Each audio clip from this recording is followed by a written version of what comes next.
Hello everyone, स्वागत है आप सबका। आज हम बात करेंगे मूवी द सिक्स्थ सेंस के बारे में।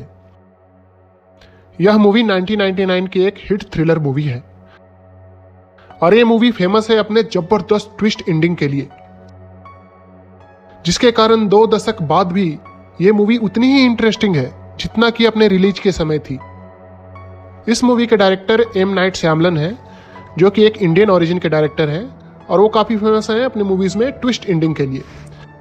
चलिए कहानी के बारे में बात करते हैं। इस मूवी की कहानी शुरू होती है डॉक्टर मैल्कम से, जिसका किरदार निभाया है ब्रूस विलिस ने, जो कि एक चाइल्ड साइकोलॉजिस्ट है।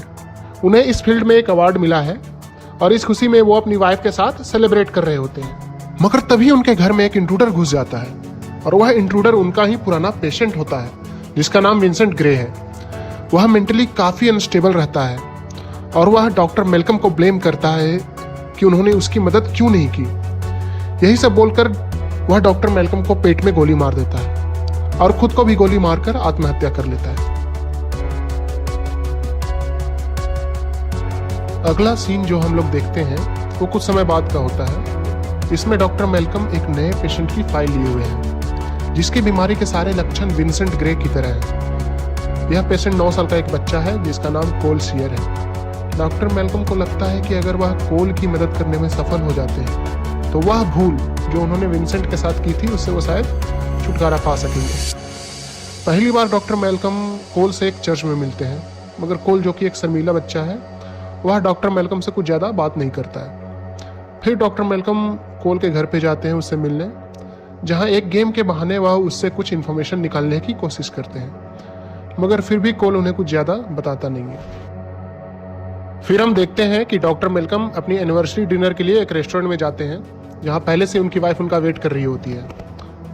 डॉक्टर मैल्कम अपनी वाइफ को कोल के बारे में बताते हैं, मगर वो उन पे जरा सा भी ध्यान नहीं देती है और बिना जवाब दिए उठकर चली जाती है। अगले दिन कोल की माँ को एक नोट मिलता है जिसमें कुछ गंदे वर्ड्स लिखे हुए रहते हैं, जैसे किल, बर्न, हैंग, जिसके बारे में डॉक्टर मैल्कम कोल से पूछते हैं, मगर कोल उसका भी कुछ अच्छे से जवाब नहीं देता है। अगले दिन कोल अपने टीचर से किसी बात पे बहस कर बैठता है, जिसके कारण उसे क्लास से निकाल दिया जाता है। वहाँ स्कूल में आकर डॉक्टर मैल्कम फिर कोल से मिलते हैं और कुछ मैजिक ट्रिक्स दिखाते हैं ताकि उसी बहाने कोल उनसे कुछ बात कर सके। इतना करने के बाद डॉक्टर मैल्कम वापस अपने घर चले जाते हैं, जहाँ अभी भी उनकी वाइफ उनसे बात नहीं कर रही होती है। इसी बीच कोल अपने एक दोस्त के बर्थडे पार्टी में जाता है, जहाँ कोल एक रेड बलून का पीछा करते हुए सीढ़ियों को ऊपर चले जाता है, मगर कुछ शरारती बच्चे कोल को एक वार्डरोब में बंद कर देते हैं, जहां हमें कुछ अजीब सी डरावनी आवाजें सुनाई देती है। और जब कोल की माँ उसे उससे बाहर निकालती है तो उसके शरीर पे बहुत सारे स्क्रैच रहते हैं, जिसे देखकर वो कोल को एक डॉक्टर के पास ले जाती है, जहां फिर डॉक्टर मैल्कम भी आकर कोल से मिलते हैं। इस बार डॉक्टर मैल्कम कोल को एक कहानी सुनाते हैं। कहानी में कोल भी काफी दिलचस्पी दिखाता है और धीरे धीरे डॉक्टर मैल्कम से बात करने लगता है और पहली बार उन्हें अपना सीक्रेट बताता है। वह सीक्रेट है कि आई सी डेड पीपल। जी हाँ, कोल मरे हुए लोगों को भूत या उनकी आत्मा को देख सकता है। डॉक्टर मैल्कम को तो बिल्कुल भी इस पे भरोसा नहीं होता है। वह सोचते हैं कोल को कोई गंभीर मानसिक बीमारी है। और उस रात हम, जो कि ऑडियंस है, पहली बार देखते हैं कि कोल को सच में एक भूत दिखाई देता है। डॉक्टर मैल्कम अगले दिन फिर कोल से स्कूल में मिलते हैं।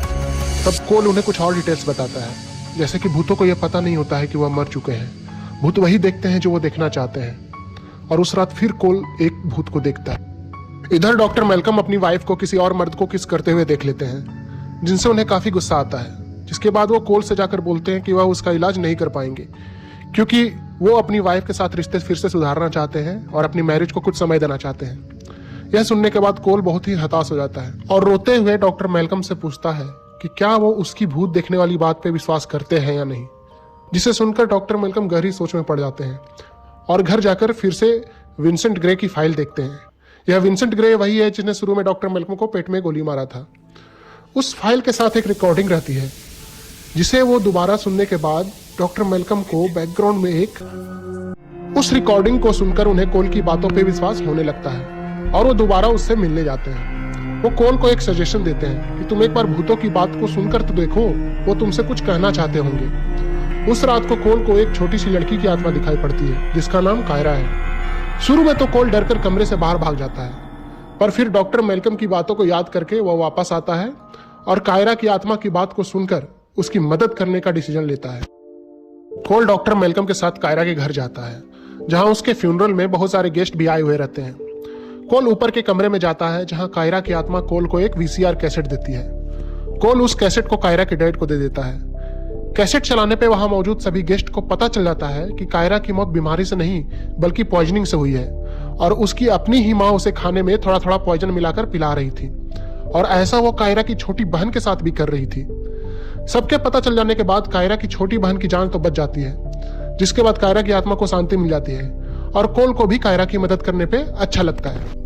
कोल अगले दिन स्कूल में एक ड्रामे में भाग लेता है, जिसके खत्म होने के बाद वो डॉक्टर मेलकम से मिलकर उन्हें थैंक्स बोलता है और उन्हें एक आइडिया देता है कि अगर आपकी वाइफ ऐसे आपसे बात नहीं कर रही हो तो जब आपकी वाइफ सो रही होती हो तब आप जाकर उनसे बात करिए। स्कूल से कोल अपनी माँ के साथ लौट रहा होता है तो उनकी गाड़ी ट्रैफिक जाम में फंस जाती है, और इसी जाम में कोल अपनी माँ से भी अपना सीक्रेट शेयर करता है और बताता है कि यह ट्रैफिक जाम एक एक्सीडेंट के कारण है, जिसमें कि एक औरत की मौत भी हो गई है। शुरू में तो उसकी माँ उस पर विश्वास नहीं करती है और वो काफी डर भी जाती है, पर फिर कोल अपनी नानी माँ के बारे में कुछ बताता है कि बचपन में उसकी नानी उसके माँ का डांस रिसाइटल देखने गई थी, और भी कुछ बातें शेयर करता है जो कि कोल की माँ और उसकी नानी माँ के अलावा किसी और को पता नहीं हो सकती है, जिसको सुनकर उसकी माँ को भी कोल पे विश्वास हो जाता है।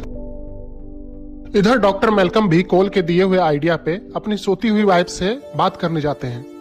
उनकी वाइफ नींद में ही कुछ कुछ बोलती है और तभी उनके हाथ से डॉक्टर मेलकम की वेडिंग रिंग नीचे गिर जाती है। जब डॉक्टर मेलकम अपना हाथ चेक करते हैं तो उनके हाथ में तो रिंग थी ही नहीं।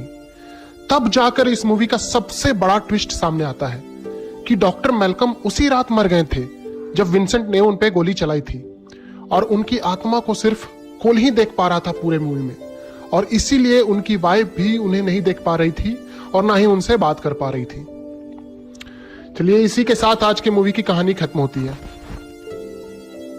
अब इस मूवी से जुड़ी कुछ छोटी छोटी बातें हैं जो हम आप लोगों को बताना चाहेंगे। ये ऐसी बातें हैं जो कि इस मूवी को और भी ज्यादा इंटरेस्टिंग बना देती है।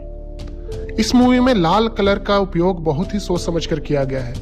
हर सीन में जहां पर कि लाल रंग का यूज किया गया हो उसमें किसी न किसी की आत्मा या भूत मौजूद है। ये आप देख सकते हैं जब मेलकम अपनी वाइफ के साथ रेस्टोरेंट में डिनर करने जाता है तो उसकी वाइफ ने लाल ड्रेस पहन रखा है। फिर जब कोल बर्थडे पार्टी में जिस बैलून का पीछा करता है उसका कलर लाल है और सीढ़ियां भी लाल है। इस मूवी से जुड़ी दूसरी इंटरेस्टिंग बात है कि यह मूवी 1999 की सबसे बड़ी हिट मूवी थी। इसका बजट $40 मिलियन था और इस मूवी ने $672 मिलियन की कमाई की थी, जो कि बजट का लगभग 17 गुना है। इस फिल्म को 6 ऑस्कर के लिए नॉमिनेट किया गया था, जिसमें कि एक ऑस्कर बेस्ट सपोर्टिंग एक्टर के लिए हेली जोएल ओसमेंट को नॉमिनेट किया गया था, जो कि उस समय मात्र 11 साल के थे। इस मूवी ने एम नाइट श्यामलन को फेमस कर दिया ट्विस्ट एंडिंग्स के लिए, और आगे चल के भी उन्होंने कई फिल्में बनाई जिसकी एंडिंग्स में कुछ न कुछ ट्विस्ट रहा करता था। डायरेक्टर एम नाइट श्यामलन अक्सर अपनी मूवीज में गेस्ट अपीयरेंस में आते हैं, और इस मूवी में भी उन्होंने एक छोटा सा रोल किया है। बर्थडे पार्टी में इंजर्ड होने के बाद कोल जिस डॉक्टर के पास जाता है उस डॉक्टर का रोल एम नाइट श्यामलन ने ही किया है।